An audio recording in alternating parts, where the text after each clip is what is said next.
Hi everyone, Natasha here, and around my home today I am going to show you my August setup in my bullet journal and hopefully give you a few ideas, and we'll get started here with my monthly spread.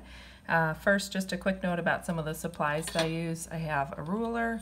I use the Faber-Castell small and extra small pens, usually for things like these fine lines and the dates, something I know I'm not going to erase. And then I use the Pilot Friction erasable pens in 07 and in 04 for filling in data. And then I also used, I think I used the Pentel brush pen that came in the Boho Berry kit this month, or for the month of August, as well as a Tombow 873, which I know was from one of the Boho Berry boxes, but I don't remember which month. And that's the main color you see. And then I also used the dual brush Tombow pens in the pastel palette for some of the individual pages. So I'll go ahead and show you. As you can see, I have my regular monthly spread. And I forgot to mention last month, I actually do Friday and Saturday a bit wider because we tend to have a lot more activities going on Friday and Saturday. And I just like having more space to write those, which is one of the beautiful things about a bullet journal, is you can adjust that anytime, whatever suits your needs. And this month I also added the moon phases, as you can see, and I still have my personal day numbers from the Louise Hay book, Colors and Numbers. That's the number on the left, and then the date obviously on the right. And I also still have my Fly Lady cleaning zones on the left, just as a reminder. I also noted my personal month on the right corner here, just as a reminder when I'm going through the dates. Okay, this just shows you what the August personal month detail is about for me. So the keyword is completion. The affirmation is I am satisfied, fulfilled, and complete. So it kind of works out well as we're getting ready for school to start back up. This is a nice way to sort of wrap things up to this point in the year and the summer. So that's nice to have. My August goals, I will go in and fill those in a little bit later and kind of reference back to July, see if there's anything I want to move forward or start fresh with any of those goals. Hopefully, I think I've accomplished a few from July, but there might be some I still move forward.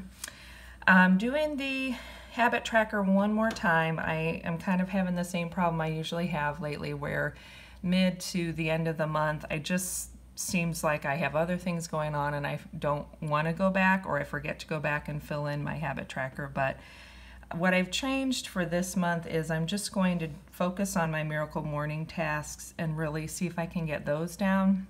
I tend to do some of them all the time, and then others, like exercise, I just never seem to squeeze it in. So I really do need to do that. It's better for my health and my well-being. So I'd like to try maybe in August get that going a little bit more consistently. And I did not get any decluttering. Well, I take that back. I got a lot of decluttering done one day, and then I haven't had a chance to do any more real decluttering in July. So where this mood tracker is on the Boho Berry sticker, I'm going to go ahead and try again to do the decluttering.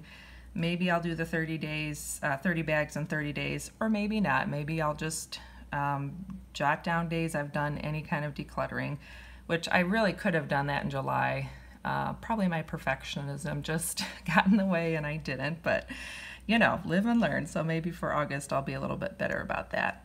And as we're getting into August, I just keep thinking a lot about how my schedule's going to be changing once my daughter's back to school. And so I laid out this page really just to get it out of my head. My ideal day for back to school. So kind of what my hourly schedule will be like once she's back in school, and some of my part-time jobs will be going away for those. For September and October usually is when I take a break from one of them, possibly another, I haven't decided. So then I also just looked at my weekly plan. Right now I'm actually doing things a little bit differently because it works for the summer. But once we get back into school and, like I said, my job situation kind of levels out, then this, I think, which is more what the Fly Lady does, this is pretty much her, what her weekly schedule looks like, or weekly plan. So I think I'm going to try and stick with that. We'll see. Yeah, I think that's pretty much it. The only thing is Friday we usually don't end up doing date night because we're busy getting ready for the weekend and all the activities on the weekend. So sometimes Thursday night is our date night, or Friday is just kind of a daytime thing. So anyway, so that's that. And then I did go ahead and start with the first week of August, which actually I included the first or the last 3 days of July in that week. But since there's a majority of the days in August, I wanted to go ahead and get it started. And like I said, it's actually been working out good to do these home blessing tasks, whether they're done once a week or more than once a week, just to have this little checklist here. I think because it's more in the front of my mind because I'm referencing this page more often. I'm kind of, as I go through the week, I'm adding tasks, I'm adding errands, so, you know, I'm updating things on each day. So this is working out well, and I like that these are things that if I don't get them done, I don't feel bad if I don't have a check mark there. Whereas the habit tracker, I think part of what happens is I want it to look pretty, and when I don't get all the boxes filled in, then I feel discouraged and I just don't want to do it at all. So maybe realizing that will help. We'll see this month and as we go along. I haven't added in the weather yet because it's a little bit far out, but I'll go through in on the last line and just add in the weather for the week. And I forgot to mention last time, but I have been using this also for my meal planning and just doing, at least jotting down the dinners as I go through. And it's nice because I can see right off the bat, you know, what activities we have going on, any appointments we have, so that helps me determine dinner a little bit more easily. And these are just the days we have to take those things to the road, so that's why that's jotted in there. So that's that. And then we go into my daily spreads, and just like before, this is really working out well for me. I'll add in my weather as I get into that day or the day ahead. Put in any of my scheduled appointments or things that are time sensitive here, and then any tasks as they come up. Or what I like about laying it out as a week at a time is that I can actually add it to that day when I think of it. And then once I've gone through most of the day or even the next morning, I'll put a note, a line here that says notes, and just do a little bit of journaling. And it's really been working out well. I like having that, that this book now is going to have some journaling in it, and, you know, a little snapshot of my day, a few notes about whatever, if I was frustrated or doing great or really productive, or, you know, as it goes along, I can just see all those. And just like before, I do the little bit of pre-work where I lay out the affirmation for that day's personal number, which is for me, that's based on my birth date in conjunction with the year 2018, and then you just trickle it down to the day. Again, that's from the Louise Hay book, Colors and Numbers. And then I use the moon phases and use the moon phase meditation, I guess, for that, which, you know, sometimes all I do is read it, sometimes I don't even look at it, but it's just kind of nice to look at that when I want it and see if that affects my day or if that is indeed how my mood is for that day. So again, that's just that. And the one thing I think I haven't added in yet, but I would like to, so I don't know if you remember last time I said that I usually have been laying it out where I go Sunday through Saturday, and I have this extra page here, and then my next week will start here since my week is a 2-page spread.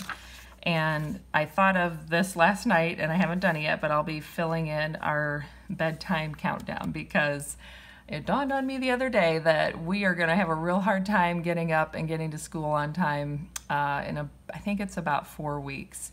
My daughter goes back to school. So I want to start a little countdown where I can sort of work backwards to what time are we typically going to bed now, and then what do we need to be going to bed, and, you know, just 15 minutes a week or whatever it is to try and get to bed earlier so that getting up earlier is easier, and also just to give me a little bit of a tracker to count down how close it is to the back to school day. So that is that. And I don't think there's anything else.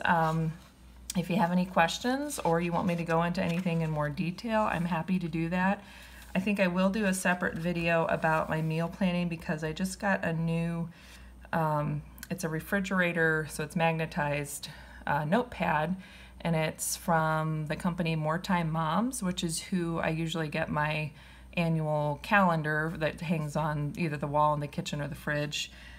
They make the calendar I use, and then I just got their meal planning pad to try that, and I'm really liking it so far. It's actually broken down more in detail, so it has breakfast, lunch, dinner, snack, and then the bottom half of the pad is a shopping list, and it's broken out by category. So again, let me know if you want me to do a separate video on that. I'm happy to do that, but that's working out well, and I think that's everything. So hope you guys are having a great week and, you know, finishing up July strong and getting ready for back to school next month. It's hard to believe it's coming up, but here we are. So thanks so much for watching, and I hope you have a great day.